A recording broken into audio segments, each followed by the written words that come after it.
Yo, what's going on, snipers, and welcome back to our Tampa Bay Lightning Throwback 2009 franchise mode here in NHL 23. So in last episode, if you didn't catch it, it was basically just a roster overview of our roster, and we also looked over every single team's roster as well for the opening start of the season, because we did simulate through the preseason. So I wanted to take a look at the opening night rosters for every team, and we did that. So if you want to go take a look at that episode, feel free to do so, because you can see your favorite team's lineup for 2009. But should be an exciting season for our first year, of course, because obviously we do not know what's going to happen in terms of how this is going to actually simulate. We also don't know who's going to be a team that's going to be making some crazy trades, because I think next episode will be pretty fun, just seeing all the trades that the AI makes with these throwback players. So going to be exciting to see what happens, and see if this team is a playoff team or not, because I wouldn't be surprised if our team kind of over simulates, because we have some good players, but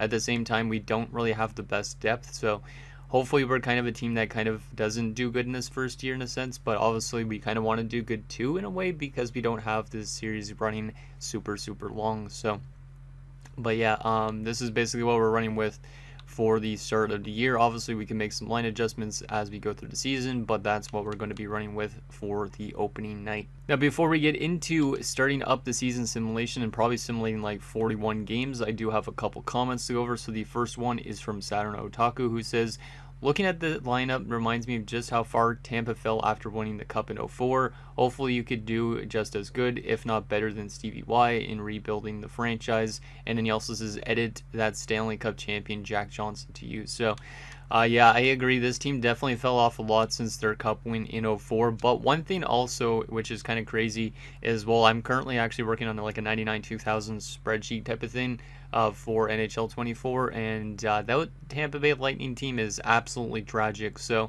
to see it go from that to what it was in 04 when they won the Cup, and then down to this again in 09 is pretty crazy. And then obviously they worked their way back up again and won multiple Stanley Cups in 2020 and 2021. So obviously it's kind of neat to see kind of like their pattern in terms of how they've been like developing and all that type of thing. But I don't really know if I'm going to do as good as Stevie Y or even better than Stevie Y, because we don't have as long with this team. But hopefully if we could set this team up for future success after we're technically done this series, that'd be kind of nice in a sense too. But I also definitely want to try and get them at least one a Stanley Cup.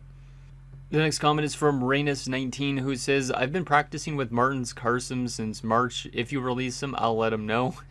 He had the nickname in the KHL Maneater. He's like a short goal-scoring version of Ryan Reeves. So he's saying that he's actually practicing with Martin's Carson, which is really cool. So shout out to him for playing with like a guy that actually played in the NHL, which is really dope.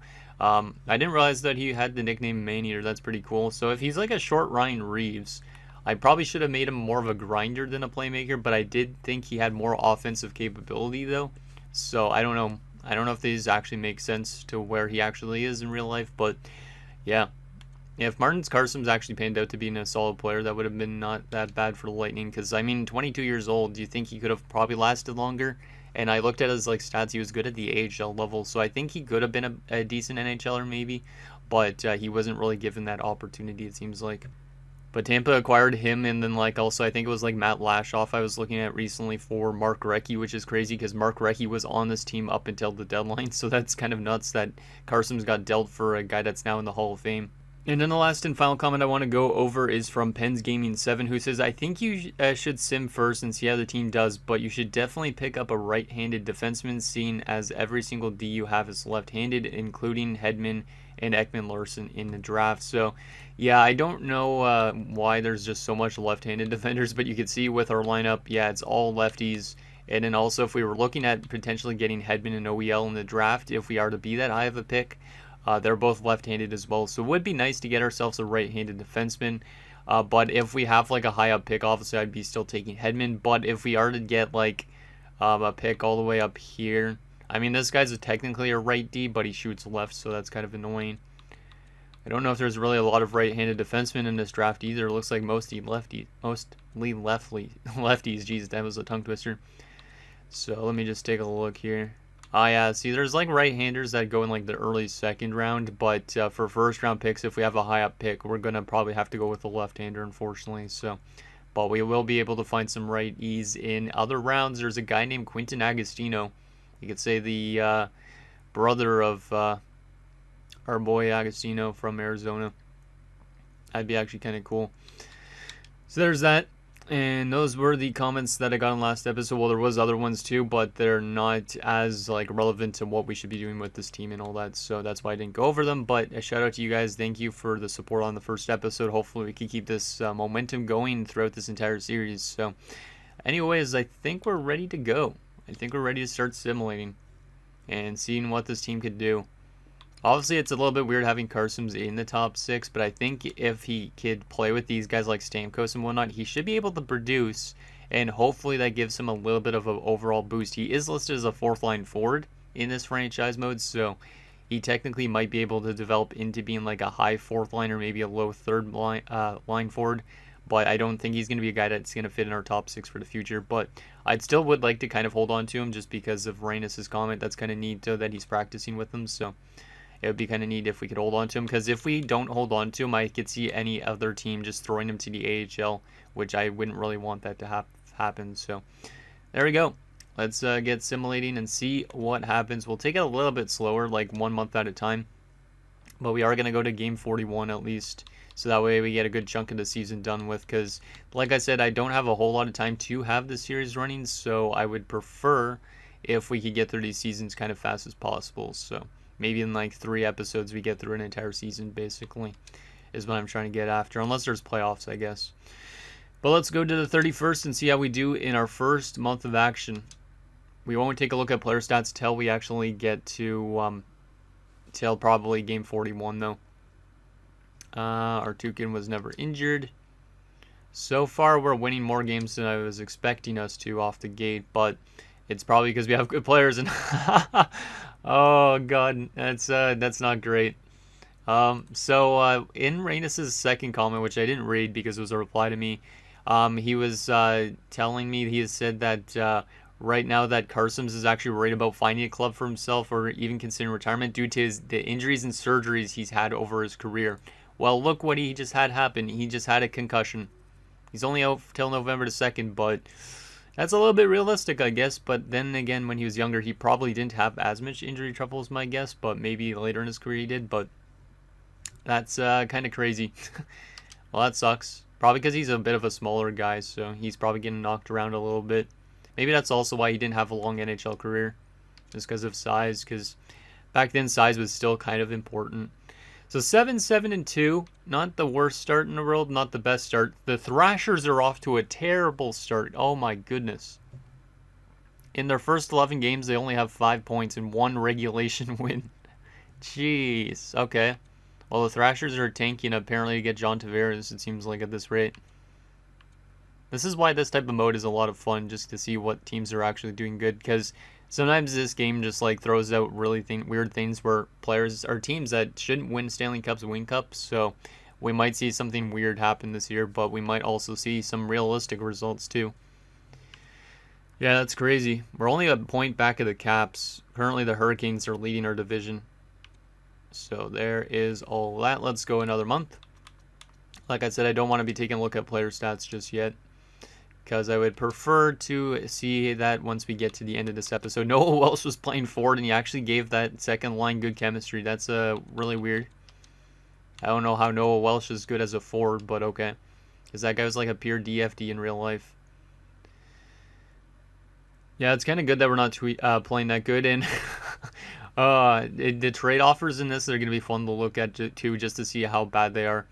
Chris Phillips and Chris Neal, so 2 Sens legends and a 7th round pick for 2 2nd rounders.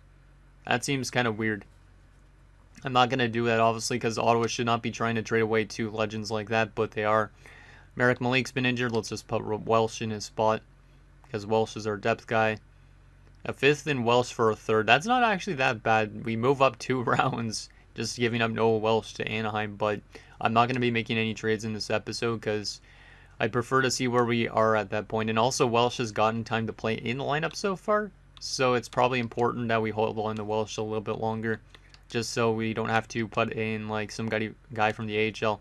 I'd rather put in a guy that I've actually have on our roster. Okay, we've won 3 straight games, 4 straight games. Why are we all of a sudden on a little bit of a surge here? Second and a fifth for Chris Phillips. I don't know why Ottawa's trying to trade Chris Phillips. I get that Ottawa wasn't great this season, but still. And Washington wants to give me John Erskine and a third for a second-round pick.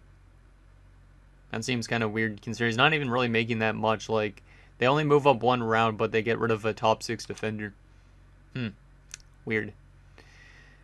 Okay, so that was a better month in a way. We are 15, 12, and 3. We are still in the same spot we were before, though. So, yeah, our division's definitely kind of tough. But the Thrashers are still doing really terribly. They're 20 points behind us for that 4th spot. And currently, if we're looking across the league, we're doing better than a lot of other teams than we should be. Wow, our Northwest division is really weak. We'd be the top team in the Northwest if we were in that division. That's kind of crazy. Always got to look at those weird results. Okay, we got 11 more games until we're at the halfway point. So that is, let's see, 4. That's 5. That's 6, 7. That's 8, 9, 10. And that's game 11. So we got to go up to here. Damn, the calendar seems a little bit weird. Like, we're actually playing game 41 before January. It's probably because it's a throwback series and it's less teams than normal. Kari Ramo has been injured. That's an interesting one. That's our backup goalie. So not Steve McKenna. What's his name again? McKenna's gonna get time anyways. I don't know why I didn't say why I said Steve. I know Steve used to play for the Penguins back in the 2000s. That's probably why. I've been working on a lot of roster stuff. I didn't mean to say Steve instead of Mike. Sens legend Mike McKenna.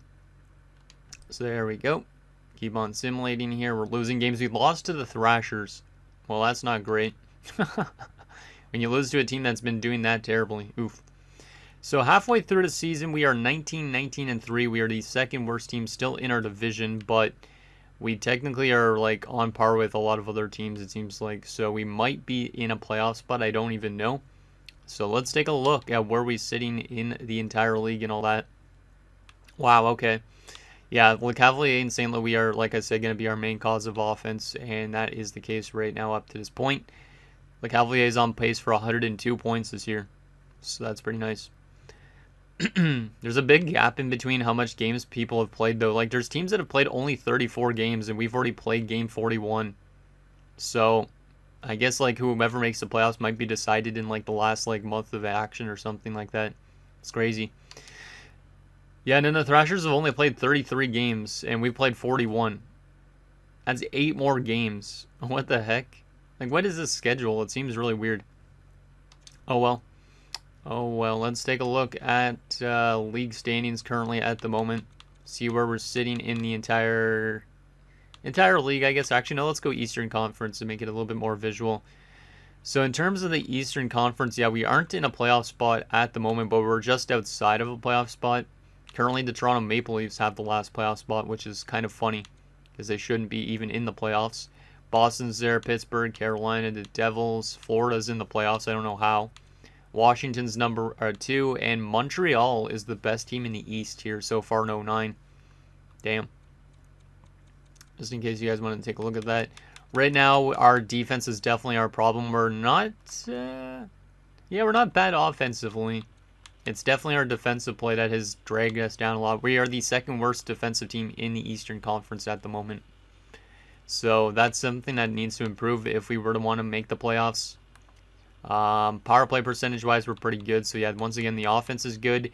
The penalty kill is not good, though. It's the worst in the Eastern Conference. So we need to address that to probably get us to a better defensive team. But right now, it doesn't really matter too much. It's pretty much exactly what I would expect with this Tampa team is good offense and not great defense. And yeah, we're basically 500 on home ice and on the road. 3-7 in our last 10 games. Entire league-wise, where are we sitting? Let's see. The worst team in the league right now is the Vancouver Canucks. And the Islanders are down there, which is good. So maybe the Islanders will get Tavares. Colorado's up there as well. But yeah, we are definitely not in a spot where we could be drafting Victor Hedman at the moment or OEL.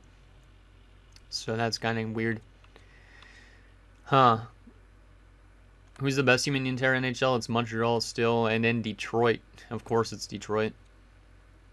in Washington, Florida. Anaheim's up there, Minnesota. So there is that. Let's take a look at our player stats so far for the season. We'll also take a look and see if there's been any trades, what's available on the block, maybe who's currently leading the NHL in points, that type of thing. So currently leading us in points, obviously we knew it was Lecavalier with 51 points so far. He was a plus 16 as well, so he's been really good this year so far, which is great. Already 5 game-winning goals as well. Jeff Halpern has 22 points. That's actually way better than I expected for somebody like Jeff Halpern. Yeah, that's not bad. It's not bad at all. Stamkos only is at 13 points. Hey, that's kind of realistic, because if I remember right, I think Stamkos had a rough rookie season, and then he obviously started getting better as years went on. If I remember right, I think it was the case. Let me take a look and see if that's actually accurate. I'm kind of sad that he's not producing because he's on the power play and all that, but let me see. I'm going to look that up because I am curious on that.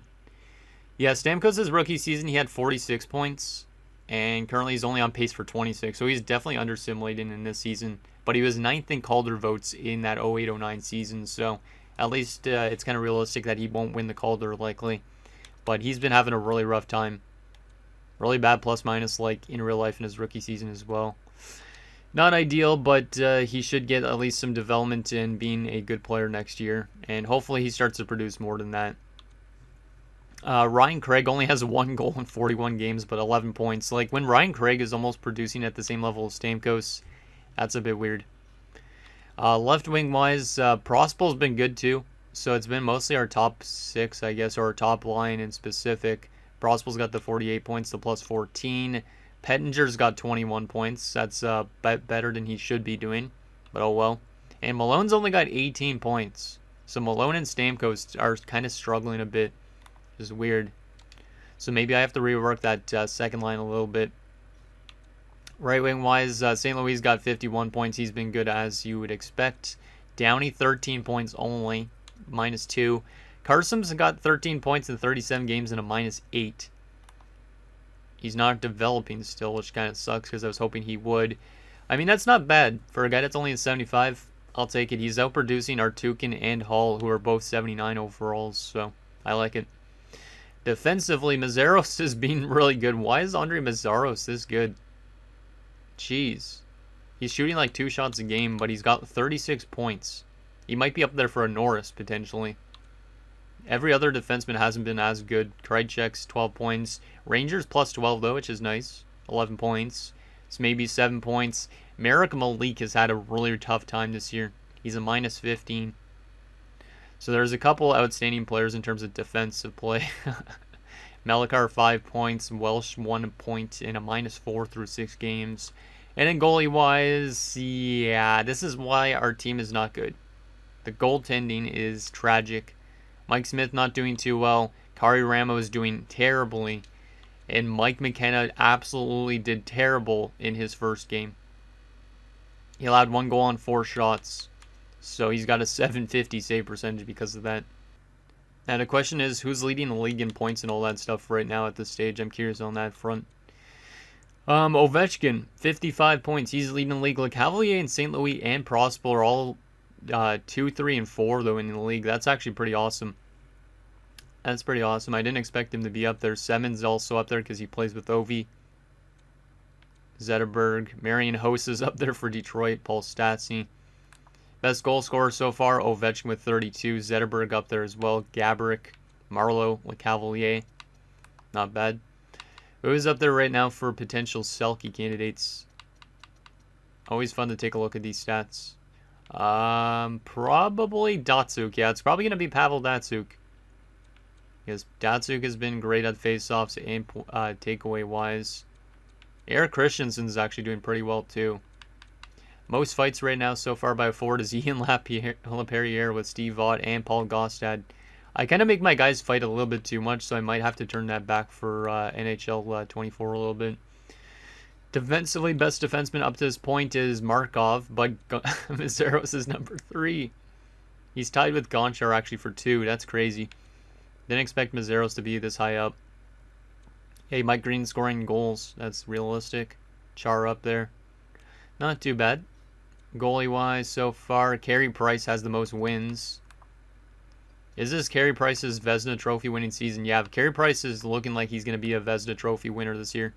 He's assimilating crazy good as an 83 overall, which is good because he should get a shit ton of growth because of that. I mean, at one point, he was one of the best goalies in the league.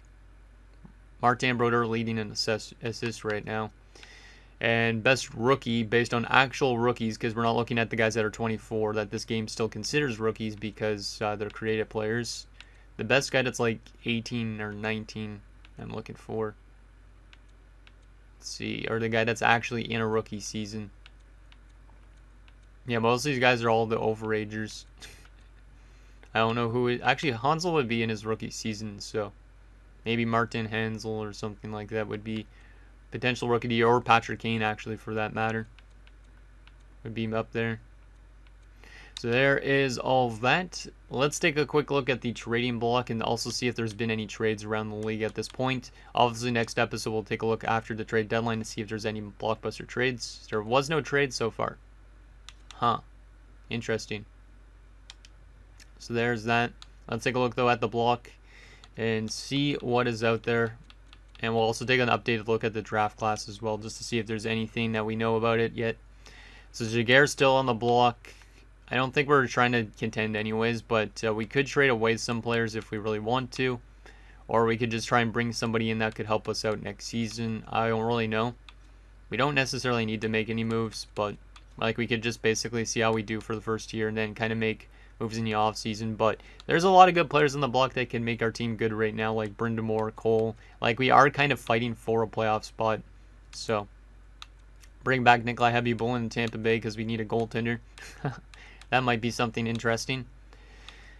Considering Chicago's already got a couple good goaltenders, so Dallas has a lot of players on the block too. Mike Modano and stuff again, as they were in last episode. Staios and Strudwick. It's gonna be really interesting to see who wins like the cup in year one. Like hopefully it's Detroit or Pittsburgh just for the realism factor, but it'd be crazy to see like a team that never actually won a cup that should have, like San Jose, for example. A lot of players on the block in Montreal, despite them being really that good. Yeah, aren't they like the best team in the league, but they have all these players on the block? I am kind of confused about that. Like Carey Price is running for a Vezina, and they want to sell off like a good chunk of the team. Really weird. Fisher, Phillips, Kuba, Route 2, and Comrie. Wonder what kind of blockbuster trades we see though in next episode. Like hopefully we see something that is like kind of makes us like be like, what the heck is this mode? Toskel's still on the block. It'd be funny if we brought in Toskel and he actually simulated good. Probably wouldn't though. Like save him from the Toronto experience, you know. And that is what's on the block right now. Let's take a look at the draft class again just to see if we got any update on player potentials and stuff like that. So yeah, I made John Tavares a high elite, so yeah, he goes first overall likely. Hedman's also, I think, a high elite or medium elite. Kreider's medium elite. Duchesne's high 6. We don't really know about the generated prospects still. But all the guys I made I know about, which is good. Yeah, there's not really a lot of right-handed defensemen in this draft. There is a, actually, Robin Lehner's supposed to go in round 1. I was going to say there's a goalie supposed to go in round 1, but it's both the goalies I made. The highest generated goalie is supposed to go in round 2. Interesting. So there is that, and one last thing. I will show you guys again who are the pending free agents this offseason in case we want to sell off some pieces or we want to maybe move away from some of these guys and bring in better players. Like Tricek, basically the entire bottom 6 and most of the defensive core is what's up for renewal right now. Carson's as well, but we'll likely hold on to him maybe for the entire series just because of Rhinus' comment, but we'll see. So there is all that. And goalie-wise, Ramo and this guy are both RFAs. McKenna's a pending free agent, which likely he will head to the free agent market. So anyways, guys, that's going to do it for this episode of our Tampa Bay Lightning Throwback 2009 franchise mode. So in next episode, we will take it to the trade deadline. We'll make maybe some trades. We'll see what the AI is doing for trades, and we'll simulate the rest of the season and see how year 1 finishes off. So let me get something down below, and I'll see you guys next time.